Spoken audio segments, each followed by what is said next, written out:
Welcome to another episode of Real Estate AI Flash. And today, normally we have agents across the country sharing how their best practices with AI, but today we have an industry thought leader.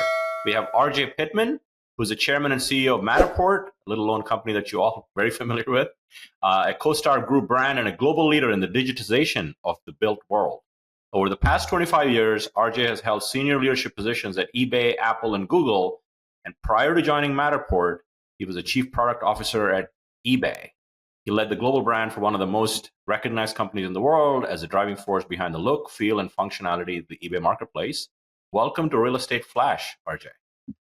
Thanks, Rajeev. Great to be here. Yeah, it's good to have you here. And when we were talking, you guys have been dealing with AI for a long time. I'm sure we're going to get into it. But for the listening audience to get to know your journey, I gave your 25 years of experience like a Cliff Notes version of your experience. So if you could walk us through your journey and what brought you to where you are today. Sure. And by the way, thanks for the intro. That's great. I had to convert that into a bio or something. I've got to update, my bio with something a little more eloquent. Maybe I'll use AI to do it. I don't know. There it is. But, so my career is kind of split in two in some ways, and it's also kind of a full circle. The first half of my career, I was a passionate, crazy entrepreneur. So I got my start really when I was 15 years old. I had started my first business when I was in junior high, going into high school. And it's a very long story, but the short of it was I was blown away by this breakthrough user-friendly computer called the Macintosh. Came out in 1984. I had 3 failed attempts at my business plan with my parents in attempt to create justification for why they should buy a computer that cost more than a car in those days. And I think ultimately I just wore them down. And with this computer, I went on a crazy adventure to transform photocopy shops back in the day into this thing called desktop publishing, where you could point and click and print out graphics and flyers and business cards and things like that in a way that they'd never seen before. It was a total flyer, but it turned out to be a great business for a young kid making his way through junior high and high school. And that's when I got the entrepreneurial bug, right? So if you fast forward 15 years, I went through a handful of startups that I really enjoyed diving deep into right at the crest in the beginning of the internet. I was coming out of grad school, and this thing called the World Wide Web had broken through the web browser. I was just in the most interesting time, I'd say, of, digital transformation at its earliest days. Yeah. And what I thought we could do is use that to, bring to life a whole bunch of industries and businesses into the digital era. So I focused on things like financial services, stock market information that was never available anywhere else but in the newspaper the day after, the stocks traded. You'd get your stock information a day late. And then things like moving retail to e-commerce. And so I had startups rooted squarely in those spaces for many years, built some of the first payment processing capabilities on the internet, the first stock trading platforms on the internet way back, right? Mid-90s. And I just believed and found this theme through my entrepreneurial trajectory that we could use this technology in ways to demystify, simplify, make these kinds of things accessible to the rest of the world, right? Not just to your rich uncle that had a stockbroker on the other end of a phone, right? Like, could we democratize, complex things? Followed that theme entirely through my career. And one of the last startup companies I did was an advanced visual search engine technology, really exciting company. And that's ultimately what brought me into the big world. We were essentially acqui-hired into Google, and Google's a big partner and customer of mine at that time. And I found myself in a great big startup. At that time, Google had 9,000 employees, which was quite a bit more than any company I'd ever created. But at the same time, you think of them now, they've got almost 200,000 employees, right? And so this was very early formative times of doing similar things. How could we make information more accessible to everybody, right? Similar democratization using technology, but at big scale. Yeah. And so from Google to Apple to eBay, same theme all the way through with, I think, a great privilege to be able to work, in some of those extraordinary companies during, very transformative times. And all along, I knew that my side passion, my love outside of technology, also since that age of about 15, my mom loved getting her hands on old houses and doing restoration projects on them. And she put me to work. And, if I wanted a bathroom in our restoration house for my senior year of high school, she said, that's what you're going to do this summer, son. You got to go build it. And I think just putting my hands into the physical world, into the built world, was a great thing. She really, I think, knew how to keep me grounded, literally. And that became a passion of mine for, 20, 30 years, alongside doing real estate design and development, and something I care very deeply about. And I knew one day I was going to bring the two of those together. And I saw a great window of opportunity to turn my attention to prop tech. About 6-7 years ago. And Matterport was just one of these special companies out there that I couldn't quite put my finger on it. But I knew that if we could unlock all of that data that's, attached and sitting inside a Matterport 3D tour, Matterport digital twin, there could be a much more interesting story here, for this company. And so I jumped in with both feet, never looked back. That was, 6.5 years ago. Yeah. And so your mom has a lot to do with you becoming a Matterport chairman CEO, at least the vision of the product. 100%. She, like I like to say, my dad gave me the business chops and that sort of entrepreneurial piece. My mom for sure in prop tech. I think they own like a 25, maybe 30% stake in me in the equity in RJ Pittman Inc. And very grateful for that for sure. Yeah, for sure. That's awesome. That's a fun story and journey as well for where you are now. So obviously you're now part of the CoStar Group. Yes. So before we dive into specific applications that you see AI in real estate, what was obviously AI has been around for a long time with data and things that you've been doing even pre-Gen AI, but it's just sort of hit a real mainstream of awareness and what's possible when people could like you talked about democratization of information. I feel like now we're in the democratization of intelligence with Gen AI, right? Like we're getting there a little bit. So I'd love to see what your reaction or first light bulb moment was when ChatGPT or any Gen AI stuff was introduced to you. What was your first take? Well, I'm going to take you back in time a little bit to sort of my first version of this. It was actually at a science museum. Oh, wow. And this is an exhibit that's been preserved and been around and popped up in museums around the country, even still today. In fact, it's down at the Exploratorium, a great science museum here in San Francisco. That's this huge museum. It's a hands-on, science museum about the size of a football field. And it's this exhibit called ELIZA. And ELIZA, if you get a chance to look it up or go see it at a museum or even, here at the Exploratorium, it's wild. It was built and designed in the 60s. Oof. And it was literally the first software algorithm that was trying to pass the Turing test, which is, a computer concept and test that, tries to measure a threshold of reasoning.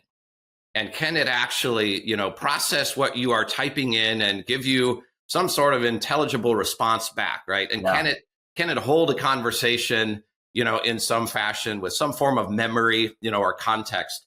And it's pretty crude, to be sure. No filters on it whatsoever, if you will. Yeah. And this was running on, one of these old Radio Shack computers, from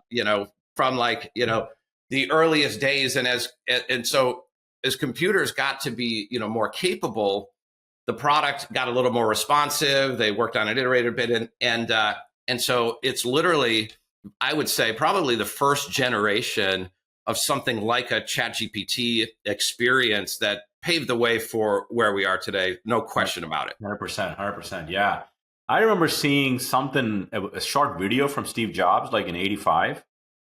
He almost sort of teased that this is sort of some trendy stuff that's going to come, evolution of where we are with tech, Gen AI stuff. Yeah. There's no doubt, right? And look, AI itself, really started to pick up steam in the 80s. and specifically in research groups and universities and MIT and Stanford and such, you know, extensive developments and advancements that were happening there. You could see it on the horizon for sure. But there were limitations, right? And some of the biggest limitations were around compute power, and really trying to find that exponential breakthrough that would give this, you know, technology a chance at, you know, hitting that next inflection point. And I don't think anybody saw it coming, right? Yeah, and you know, you could argue that even OpenAI did not see it coming when they released ChatGPT to the world on Thanksgiving weekend. Who would release a product on Thanksgiving weekend? And they hit 100 million users, like the fastest in history. So I guess I'll let you in on a little story there too. When I was at eBay, we were actually looking at making an investment in OpenAI. So we had all the OpenAI guys come over a couple of times and meet with us at our office here in San Francisco. Sam Altman was there, et cetera. And at that time, again, this was probably 2016. I guess we're talking now. And you know, OpenAI has been around for a while. And what they were working on then was an AI that could basically play and master any game, right? So multiplayer games, the RPGs, chess, and things like that. And they had seen, you know, Google and DeepMind out there beating the grandmasters in chess with their, you know, DeepMind algorithm. And, you know, could they go further and do something more complex, more interactive, that really had kind of, again, more human-like control to it? And I remember seeing that going, that's a pretty great way to, you know, start testing and building an engine. But boy, did it seem like they were on like a long yeoman's journey at that. Nobody at that time, even them, had any concept that there would be this universal, you know, brain, if you will, that could take the world by storm. Certainly, even Google, with all of the investments they had in their side of the house, nobody was ready for what this should happen. That's a great segue, you know. So let's dig into a little bit about Matterport. I love one of your things in your bio that I got was digitization of the built world, right? Yes. So layer into how is Matterport leveraging traditional AI or Gen AI, you know, AI in general, to help consumers and agents in our industry? Yeah. First and foremost, you know, Matterport as a product and a company wouldn't exist without AI. So when we talk about it, it's not new to us. It's not buzzword compliant marketing speak. But we built an engine called Cortex, you know, going back to the early days of the company. You know, this is like era 2011, 2012. And in what was Cortex's role then and what is it today? It's quite an exciting evolution. But to do what we do, essentially, let's take a half step back. We create a dimensionally accurate, photorealistic 3D tour, what we call it a digital twin of any property, any size, any shape, homes, apartments, office space, factories, hotels, like we kind of do it all. But the company has cut its teeth in residential real estate. That's our biggest market. It's been a game changer for property marketing because it is the open house that never closes. It's open 24/7. You can put 1 million people in it and they're not going to wreck the floors or the carpeting and that sort of thing. That's a good one. And people can come to it from anywhere, right? If you don't live in the zip code where this house is, you know, for sale, or maybe not even the city or state, and in many cases the country, what a great way to create that accessibility. And so, you know, this is sort of the core of Matterport's existence. But if I talk, you know, in the context of AI, well, how do you create that digital twin, right? And so we had to invent a special camera that had depth sensors in it that can see dimensional depth, but also had camera sensors on it that could get that photorealism so that it didn't look like something out of a video game from the 80s, right? And that was the big breakthrough. But then the AI piece went to work assembling all of the subcomponents of imagery and depth and geometry that we were capturing in a house, in a room, in the kitchen, in the bedroom. And then how do you stitch it all together? That makes sense. And ensure that it's accurate, that the stories of the house are stacking up correctly, the hallways lining things up, you know, across the way are exactly as it exists. And so in the beginning, it was, we're going to measure it by hand. We're going to do all of this way, create these reference models. And then we're going to go use the Matterport and the camera and the software to reconstruct the 3D. And it's going to learn and iterate with a deep learning neural network that would learn and learn and learn and get improve until it could automatically recreate the 3D model with the same or better accuracy as the reference, models that we created by hand.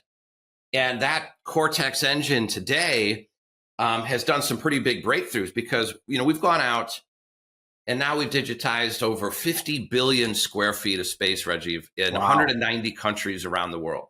Unbelievable. So this is a big, big library of spatial data, of property data. And when you have that kind of data in the world of AIs, I'm sure, various folks that you've had on your pod have probably alluded to, data rules the roost, right? You can ask OpenAI, Google, anybody. Like, the companies who have the data are the ones that are genuinely in position to do something interesting, useful, with real value, right? And maybe some breakthroughs. And so you can connect the dots. You got 50 billion square feet of data. Gee, what could you do with it in the world of data hungry AI and Gen AI? Well, the first thing we did 4 years ago was made a version of Matterport that can create those same photorealistic, dimensionally accurate, beautiful 3D models from the smartphone in your pocket. Like, take this phone out and just, kind of go around your room and collect these panoramic images. You send it up to the cloud. There's no depth data. There's no 3D going on in the phone. But we extrapolate that. We predict the 3D geometry training it on all the data of all the 3D spaces we've built in the past with our pro cameras. We do that same iterate, perfect until it learns well enough to get you a great outcome, that anybody can do, right? So that really changed the game for us some years ago and broke the barriers down where you didn't need a professional camera from Matterport. You didn't need to be a professional photographer at all. And we went from 13,000 subscribers on our platform, the day we launched the iPhone solution, to now I think we're at 1.3 million subscribers on the platform. I felt like that was your ChatGPT moment, right? Like, it really was a breakout. And Rajeev, what happened, in our business, people thought, well, wait a minute, RJ, what are you doing? We get all this revenue from our big Pro 2 camera. Now we have our Pro 3 super camera that does indoor, outdoor, does stadiums and, things like this. It's crazy. But why would you need any of that if you've got it on the smartphone? And the first space that any real estate agent or property owner, homeowners even, can go scan their own space, it's free. And so you can imagine me talking to the board and the investors and saying, so here, we're going to do this thing where I basically could cannibalize our entire existence. Yeah. But if we don't do it, somebody else will, right? The best way to face disruption is to disrupt yourself before someone else gets to it first, right? Mm-hmm. And even the company, right? And the team is like, who let this guy in the door? What's going to happen here? And what ended up happening is it's a bet that we made. I borrowed the playbook from Apple. It's called, broad product segmentation, right? The same thing when an iPhone comes out, and then 3 years later, a really cheap version of an iPhone comes out, and you wonder, well, wait a minute, if there's an iPhone for a third of the price of the flagship, you're never going to sell the flagship. And it works the other way. Yeah. You get the entry-level product in and you move people up the ladder, right? Yeah. And you get them in your ecosystem. And what turned out is instead of vaporizing our existing business, we ended up selling more hardware, more cameras, more Pro 2s, more Pro 3s in the history of the company. That's still true today. Yeah. And it amplified your business more than vaporizing. It really did, right? And it's globally accessible, as I mentioned. We're in all different languages and, in all different countries. And now we're seeing scans pop up of Egyptian tombs. We've had somebody do the pyramids, all sorts of historic landmarks, even parts of the Great Wall of China. Like, it's amazing what you can do now when you put a capability like this out in the wild. You can literally capture anything. Yeah, and it's interesting. There's a few brands that sort of, it becomes like a verb for me, like let's Uber there. Yeah. And you are like sort of like that from a 3D to like, do you have a Matterport for this? Like, it becomes part of the thing because you sort of were so early on, you recognize the need, and you guys obviously are excelling at it. As part of the, as we shift a little bit and get to the wind up questions I want to ask you, I would love to learn. You're obviously now part of the CoStar Group, which is Homes.com. I mean, all the big assets they have. Talk to us a little bit about the synergies you see there for consumers and agents to maybe the next level of amplification for Matterport, because you're now part of the CoStar Group. Yeah. I think of it this way, right? The real estate industry, like all of these industries I've talked about, like retail, e-commerce, financial services, fintech. I mean, look where we are now, right? We've gone from the classified ads or the newspaper of reading a printed stock price to now we can control our entire retirement portfolios ourselves. Log into E-Trade, it's all right there. Well, what about real estate? Why are we not transacting and trading real estate online like on eBay? And by the way, you can buy some land on eBay today. You can buy a little bit of like modular homes and things, but it's not really, what it should be. It's one of the last great frontiers that has not been, consumed by digitization, a digital transformation the way it should be. I'm very restless about this because, one, it's the largest asset class in the world, right? This is a $327 trillion asset class. It's bigger than all those other ones combined. And we're still sitting here doing things in a fairly antiquated way. Yeah.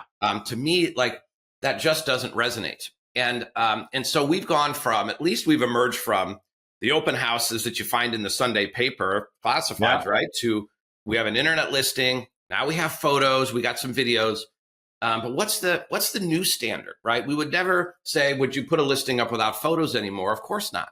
The new standard has to be the 3D twin, right? The 3D, tour, because it has all of the information that a home buyer needs, way more than photos do. And if we make it easy enough, like we're on the path here with like the iPhone, anybody can do this. You don't need the photographer to come in and do it. The seller can do it themselves and it's free.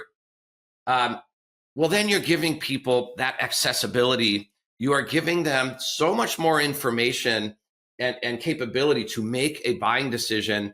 Look, there's a stat and I'm not here to sell it, but this is what technology does, right?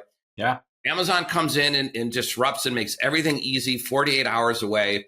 So yes, people switch from going to stores to buy things, they do it online. But what actually happened is everybody bought like 40% more stuff than they ever have before because it's easier, it's convenient, and you can just, get into a shopping mode at midnight after a glass of wine, and who knows what you've just purchased and put in your cart, right?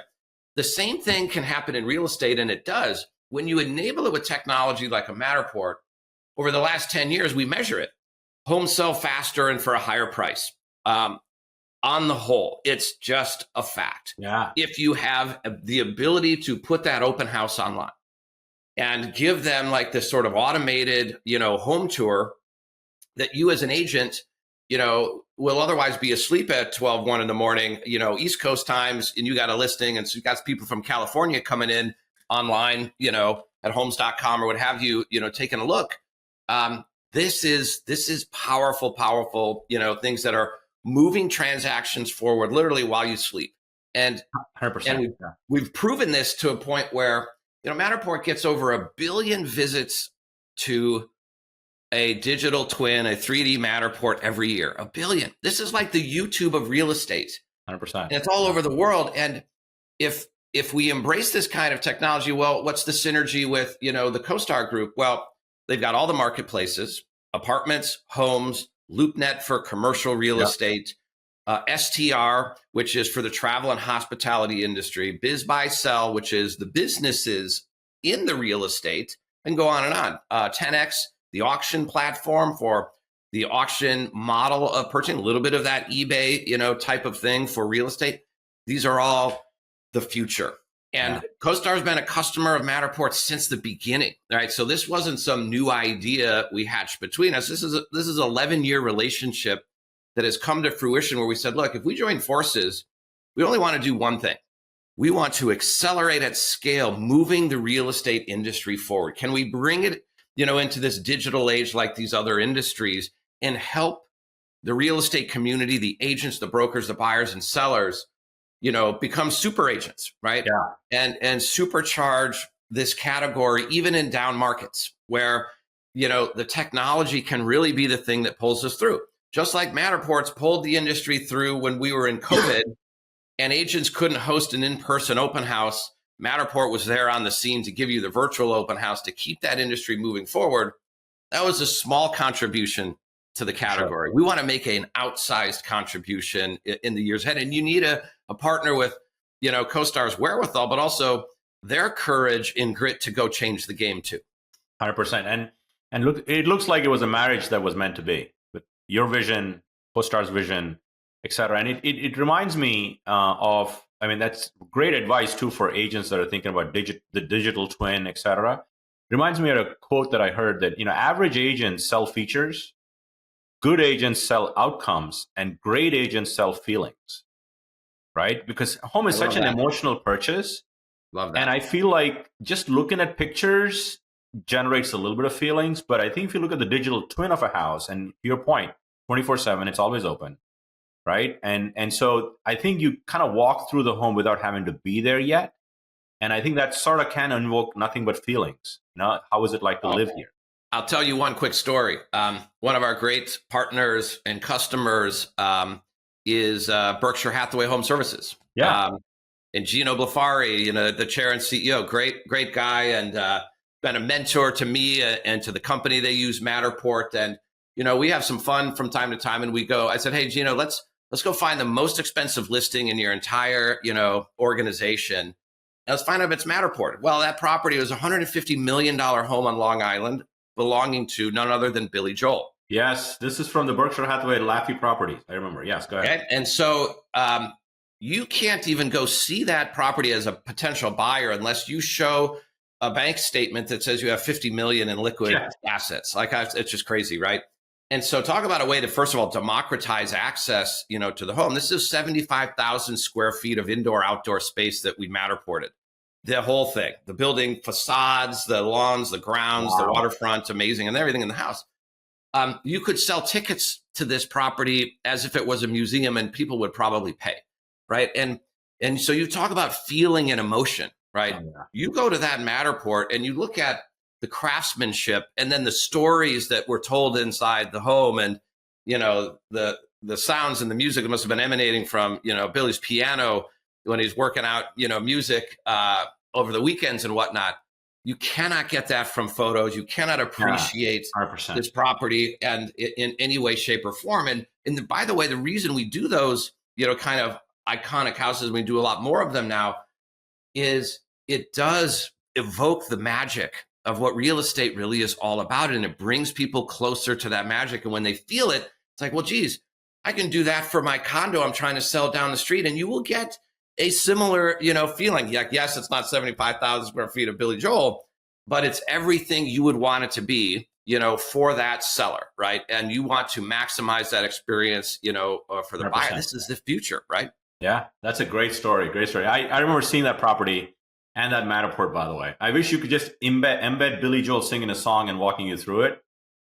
I think that's going to be a future release from Matterport, by the way. We get tons of requests for audio tracks and overlays. And we haven't even talked about what happens with Matterport next and this whole thing we have called property intelligence, where what are we doing with Gen AI to supercharge the digital twin? We can get into it if we have time, or, it could be another. Why don't you give it short, like under a minute. Just let's finish up with that. Okay. So, I mentioned to you, the whole reason I came to Matterport was come for the capture, the camera, the 3D digital twin, but stay for the data, right? And so as we look at this data, right, we have, I can tell you anything about the property once I've Matterported it, right? Even properties I've Matterported 7-8 years ago, now AI is caught up, and it's so good and so smart. I have measured it down to every square centimeter, right? Wow. I know the conditions of the hardwood floors. Yeah. I know the size of the kitchen island. I know how many stools could comfortably fit around that kitchen island. I know how high the ceilings are in the vaulted living room. How wide is the hearth of the fireplace? I can go on and on. Not just is it 3.5 bathrooms and 4 bedrooms. Well, what kind of bathrooms? Does it have a clawfoot tub? Does it have dual sinks or single sinks? Wow. All these sorts of things are now inventory that we run property intelligence across on any Matterport that we've done, past, present, future. And now you can talk to it. You can actually say, tell me about this room. and it has super intelligence that can tell you more than a contractor, that would be standing in that room with you if you were physically in the property, because a contractor can't do 3 million measurements in a living room, but a Matterport can do it in 14 seconds, right? And if you can take all of that data, plus then let's say like an OpenAI or a ChatGPT, this is a large language model that already knows a lot of stuff in the real world about homes, accessibility in homes, furnishing and design of homes and things. It just has general knowledge that's quite impressive. But then you marry that with all of Matterport's precision spatial data about an exact property. Not only can it give you a guided tour of the home with an incredible insights that you can then actually have a natural language conversation with as you're moving through the house. This is the real autopilot, open house that agents, can turn on. In fact, you could even train the AI in your own voice as an agent, and it's your twin. We create a digital twin for you while you're sleeping. You're hosting 1,000 of these open houses in parallel, because literally, Billy Joel House will get 1,000 tours in a week. Yeah. And what if that could be guided, right? And informative and instructive, and you could have this dialogue. That's here today. It is so interesting and exciting as to where this goes.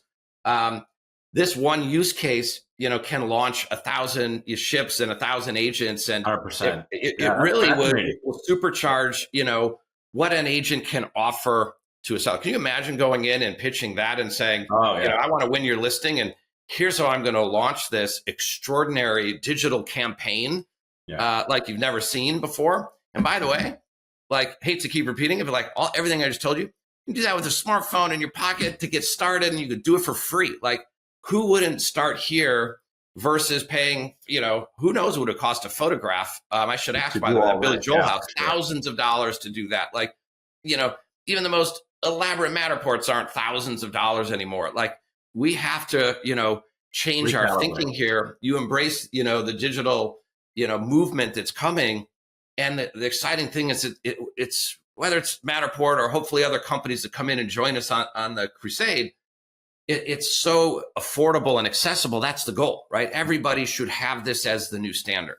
Yeah, 100%. I think you sort of democratize the digital twin component, which barrier of entry. You talked about that earlier. And then now it's like property intelligence, which will open many doors that even like inspections, all these other industries that sort of sit on top of the actual transaction. It's huge. And it's huge. Here, the favorite feature of the early adopters of this from the agent community is defurnish. You can walk into that home if it's cluttered or the homeowner just couldn't get it cleaned or whatever, and you're trying to do an open house, you can hit a button now, and using our Gen AI, we digitally remove the 3D objects. And so this is all in 3D. We're not just doing magic eraser on a photo. It cleanly can just clear out the clutter. And then the next stage that's coming beginning later this year is auto designer. Now I'd love to see the thing with new modern contemporary furnishings in. Could I even choose my furniture maker could I get things from Crate and Barrel, or maybe it's an apartment, I want to be more affordable, I go IKEA. Yes, you could put actual furnishings in that are dimensionally accurate, so you can tell if it's going to fit or not, and it's going to work in the property with 100% confidence. And then imagine being able to say, yeah, I'm going to add that to cart, checkout, and buy. And now I've just, got my new furnishings for my new home ready to go, even before I've closed escrow, right? It's where, this technology is unlocking and breaking down these doors to do things in the digital realm that even physical staging of properties is one of the most frustrating, expensive, pain in the butt things that real estate agents have to deal with. Yeah. Well, imagine if you didn't, and it was just all digital, and I can give you 5 different styles of furnishings, not just one that you're stuck with from the designer for every house that has a listing, because I can digitally just swap out the styles to whatever the buyer's preferences are. We're going to personalize, the home buying experience in some extraordinary ways starting now. Yeah, and I think what's important there for me, that as I listen to you speak about those features, now the agents, even if they're savvy enough, they're doing it in different silos stuff, and it adds a lot of time. You're collapsing that functionality and elevating the experience for not just the agent, but also the consumer. So this has been so interesting and fascinating, RJ. I'm glad we were able to do this, and I appreciate you jumping on. But Before we finish, I'd love for the audience, I ask all my guests this question. I don't know if you're a book or a podcast person. If you could pick one that has greatly influenced you to becoming who you are, if you had to put a flag, which one would that be? Yeah. Yeah. Well, there's many, right? I'm sure this is always one of those hard questions, that you ask folks to come on. But I'll tell you, a book that I have had in the library for a really long time, and I have found myself picking it up on multiple occasions across my career. And as I came into Matterport, and I've just been going back through it again in my mind because it's really important for the times we're in, I believe. It's called As Little Design as Possible. It's a book by Dieter Rams. And who is Dieter Rams? He's, one of the great industrial designers, I'd say of the 20th century. If you've ever, used a Braun razor or seen the cool Braun travel clocks, or back in the 50s and 60s, he made extraordinarily cool, sleek, mid-century style hi-fi equipment, stereos, like you name it. And he was a great inspiration to the industrial designers at Apple that really paved the way for creating, products that were so powerful and useful by the removal of features and dials and accessories, to that the simplicity, the absence of options was the actual power, of the final product. And we live in such a world and society today where we are just bombarded with information, with choices, with things, because perhaps technology has made it so easy to flood us, right? Yeah, for sure. In our scrolling lists of Instagram inspirations and, products you can buy and things, like it's overload. And As Little Design as Possible reminds me in my everyday life, but also in places like Matterport and the things we are trying to do to move the real estate industry forward, is how can we take away these complexities that, afflict everybody in this sort of analog, still largely offline world of real estate. And if we're going to bring you into all of these new things and the chat GPTs and the Gen AI, it's overload for all the agents. Let's be honest. It's too much.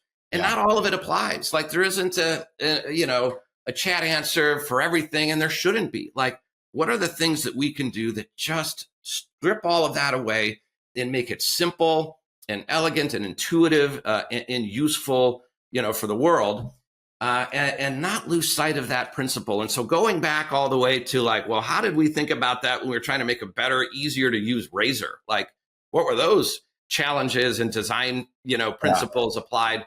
When you go to those first principles, it's like, aha, right? The world isn't so hard to solve. We can do this again. Yeah, and that's we can a great, do it for great real. suggestion. That book, we'll add a link to that book in the show notes. I made a note of it, so I'm going to get that book. Thank you for your suggestion. RJ, this has been fascinating. A little history lesson and where we're headed. We truly are in transformative times, and I appreciate you taking the time with your busy schedule to be on the podcast, and I hope to meet you in real life sometime soon. I'm sure we will. Thanks, Rajeev. This was super fun. Enjoyed being here. Thank you.